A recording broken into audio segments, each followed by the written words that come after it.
Welcome back. My name's Sam Waterfall and this is video 2 in a series of 2 introducing LinkedIn, what it's all about and how to get a winning profile. In part 1 we introduced the idea of LinkedIn and took a look at why networking is so important and how to make it a little easier for you as well. And in this video what I'm going to do now is take you step by step through 4 strategies to create a winning LinkedIn profile. So here they are. Let's go with strategy 1 first. And this is an interesting one because I suggest you don't just write for who you think is going to have a look at your profile. There's 2 things you should write for. The first one is not even a human. It's the LinkedIn algorithm. And the second thing is your human reader. Now the algorithm is so important because if you don't impress the search engine behind LinkedIn with your profile, with the content you put in there, then the human reader is never going to be able to see that, okay? Because you're not going to show up in the search because somebody else who also is maybe a project manager or a call center worker or a financial services professional, they will have profiles that are more optimized and they will show up ahead of you in the search. So what you need to do is make sure that you optimize first for the algorithm and then you make sure your profile is making sense for your human viewer. Strategy number 2 is about maximizing your golden trio. Now I want to spend a little bit of time explaining what your golden trio is. Sounds like a funny thing, but actually very simple. It's the 3 elements of your profile that follow you around all over LinkedIn. Your profile photo, your name, and then also your professional headline. And what you'll do is you'll find that they literally follow you around on LinkedIn. When someone searches for you, this is the snippet that shows up. If you comment on something, that's the bit that shows. If someone is looking at you, commenting in a discussion or joining in a group, that's the bit that shows. So this is the bit that you must make high impact, otherwise you're really going to lose out because somebody else will get the clicks and they'll go to their profile, not yours. Now the most important part is your photograph. Your online image is so important. It can literally add hundreds of pounds to your day rate. Some people are still managing to put surfing pictures or beach pictures, holiday snaps from their vacation on their LinkedIn. That is a big mistake. Get yourself a professional Head and Shoulders headshot taken and then test it. Make sure it's the best one you've got because this really puts money in your pocket. Okay, so there's a fabulous website. It's got a funny name. It's called photofeeler.com. Funny name, brilliant website. Go to photofeeler.com. You can vote on other people's profiles, photos. You'll learn so much about what makes a good photo by looking at other people's. You can then earn credit by voting, or if you don't have time, you can buy some credits as well. But then upload, I would say 2 or 3 or 4 options that you have and get the feedback. And I'll show you a couple of mine. This was one that did quite well and one that did not so well. And what you can do is you can see what really works, and I'll give you a few tips. Smart works very well, depending on the line of business that you're doing. Also, eye contact straight into the camera is very important, and a smile goes a long way to build likability. But it also gives you a vote on your capability and on your level of influence. Really, really important. So I really strongly recommend using photofeeler.com.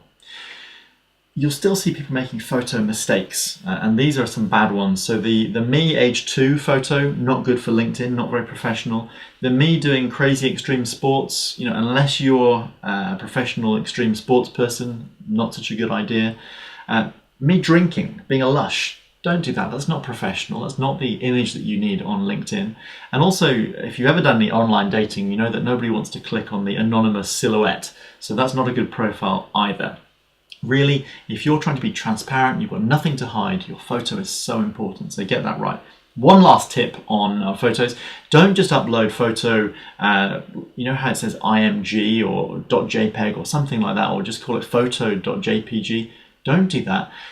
The algorithm, remember we need to impress the algorithm, that can't see how good your photograph looks. So you need to put keywords in your file name. Okay, really, really important.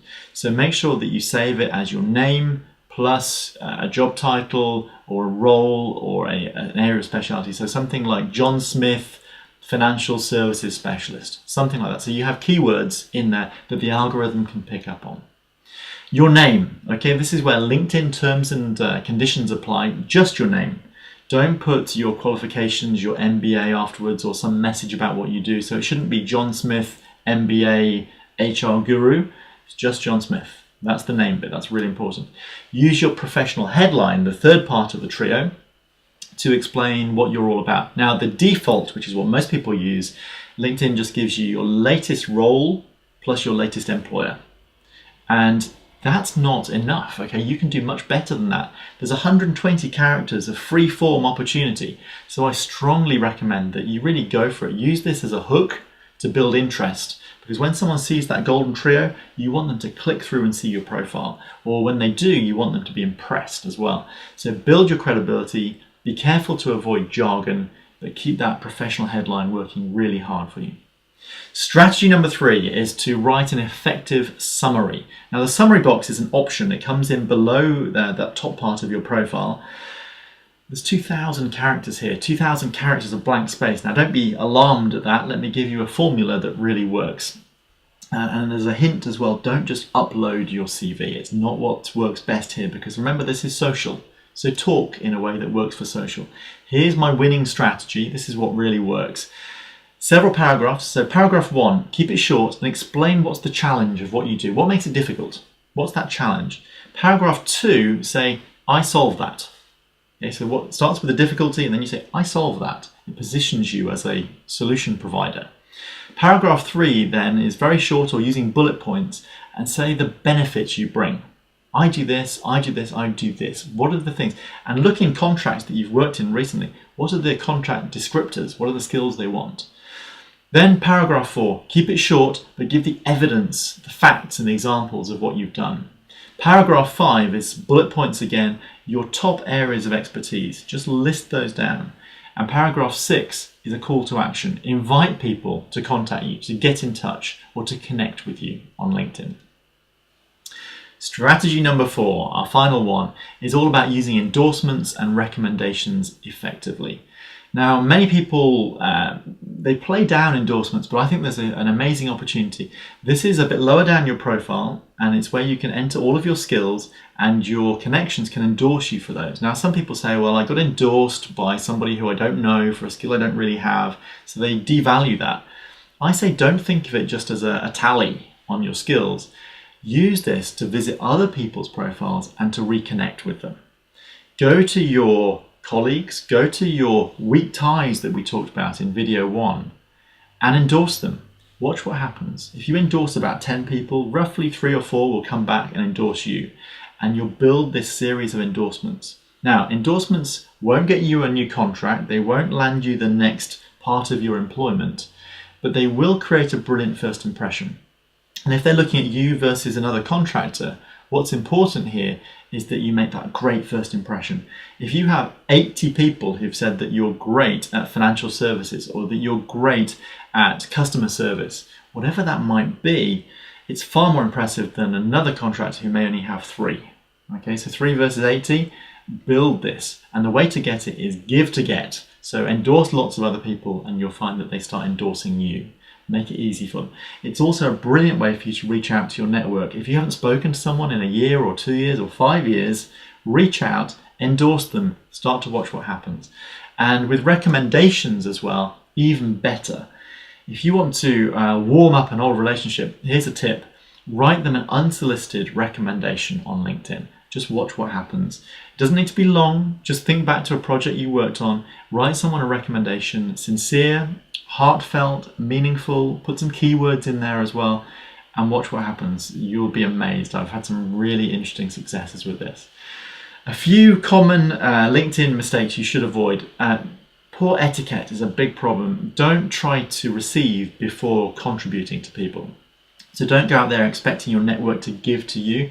Always try to give first, and that way your network will be primed by the law of reciprocity to help you when you need some help.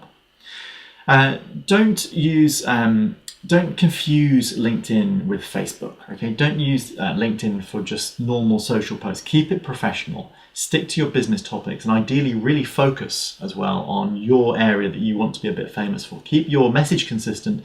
People will then come to you when they want to know about that area of your expertise. Not understanding the privacy settings as well is a problem. You can really find more details on this online, but make sure that you understand what you're sharing and who you're sharing it with. That's really important as well. And in general, if you take a me-focused approach rather than a giving or you-focused approach, people don't like that so much. It's very important to try to be helpful on LinkedIn, then your network will be there for you. So finally, I'd say the biggest mistake would be just failing to engage, failing to take part. Some people are just, it's not social, it's almost anti-social media. Be social. If you see something you like, hit like or share it. Join in, speak on the conversation, but be aware that what you write will be seen in a professional context, and make sure you keep it clean, keep it professional. So in summary, you now know why LinkedIn is so important. You know why professional networking is so important, and you understand Granovetter's theory, the strength of weak ties, and how important it is to really build that network of your weak ties, those acquaintances, and how LinkedIn can help you to do that. You know 4 strategies to develop a winning profile on LinkedIn, and if you put all of this into practice, you will have a 24/7 online marketing page for your talent and your skills, and that's going to really help you to look good online. And as you know, when someone Googles you, they Google your name, LinkedIn profiles are what comes up first. That's what they will see. I hope that's been helpful. Make sure you apply those strategies, get working on your strength of weak ties, and I will speak to you soon. I'll see you in the next video. Bye for now.